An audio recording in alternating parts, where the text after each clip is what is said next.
भाई साहब ये ध्रुव राठी अलग लेवल का आदमी है। रिसर्च के नाम पे इसने आज तक किया क्या मुझे ये समझ में नहीं आ रहा है।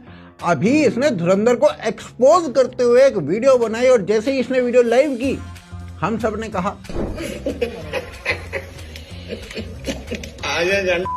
ध्रुव के सब्सक्राइबर्स उसे पेलने लगे। ध्रुव मोदी और आदित्य धर को तू उसका ये कह के संबोधित कर रहा था और वहीं अतीक अहमद को उन कह के बुला रहा था। क्यों बेटे अतीक तेरा पापा लगता है? देश का प्रधानमंत्री तू है लेकिन आईएसआई का हैंडलर एक गैंगस्टर। यकीन नहीं करोगे दोस्तों, पार्लियामेंट में लोकसभा में नरेंद्र मोदी, अमित शाह और ओम बिरला ने उन्हें श्रद्धांजलि दी थी। माँ कसम इस बात पे मुझे राहुल गांधी याद आ गया। मसूद अजहर जी के साथ बैठ फिर इसकी ये बात पूरी सुनो। अगर ये एक इंटेलिजेंस ऑपरेशन था तो पार्लियामेंट में ट्रिब्यूट क्यों दिया गया? वाह बेटे वाह। अननोन गनमैन ना पाकिस्तान में लोगों को मार रहा है, आज भी एक मारा है। अननोन गनमैन पे अमित शाह ने कहा था कि भाई जो भी कर रहा है अच्छा कर रहा है, प्रॉब्लम क्या है? अमित शाह ने उसे रेडिली एक्सेप्ट नहीं किया था कि हाँ भाई ये तो हम ही करा रहे हैं। 2020 से अब तक 30 के करीब इंडिया को नुकसान पहुंचा चुके आतंकियों को अननोन गनमैन मार चुके हैं।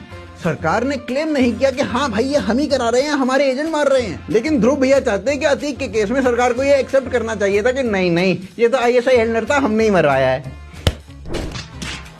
अबे गधे वो खुद बोल रहा है कि वो आईएसआई हैंडलर था। वो खुद मान रहा है कि उमेश पाल मर्डर केस में जो आर्म्स प्रोक्योर किए गए थे वो उसे लश्कर तैयबा से मिले थे, पर तू नहीं मान रहा है। भाई पार्लियामेंट में शोक मनाना ये प्रूफ कैसे हो गया इस बात का कि वो आईएसआई हैंडलर नहीं था? फिर इसके बाद ये बिल्कुल ही पागल हो गया। बीजेपी की इस एड में मुसलमानों को बारबैरिक दिखाया जाता है। हाँ जी बिल्कुल, मुसलमानों को बारबैरिक थोड़ी दिखाया जा सकता है। वो कहाँ कुछ करते हैं। बांग्लादेश में दीपू चंद्र दास को जलाया थोड़ी गया था, वो तो उसे प्यार से समझाया गया था। पाकिस्तान में तो आज तक किसी को ब्लास्फेमी के लिए मारा ही नहीं गया है। और फिर अंत में सबसे मजेदार बात, भाई को पाकिस्तान से इंडिया आने वाली फेक करेंसी बहुत ही छोटी बात लग रही थी। इतनी छोटी सी चीज के लिए कोई इतना बड़ा एक्शन लेता है क्या? और भाई चिदम्बरम को ये प्रॉब्लम इतनी बड़ी लग रही थी कि उसके पास इसका कोई सॉल्यूशन नहीं था। वो ये कह रहा था कि भाई पाकिस्तान में नोट छप रहे हैं, मैं क्या करूं?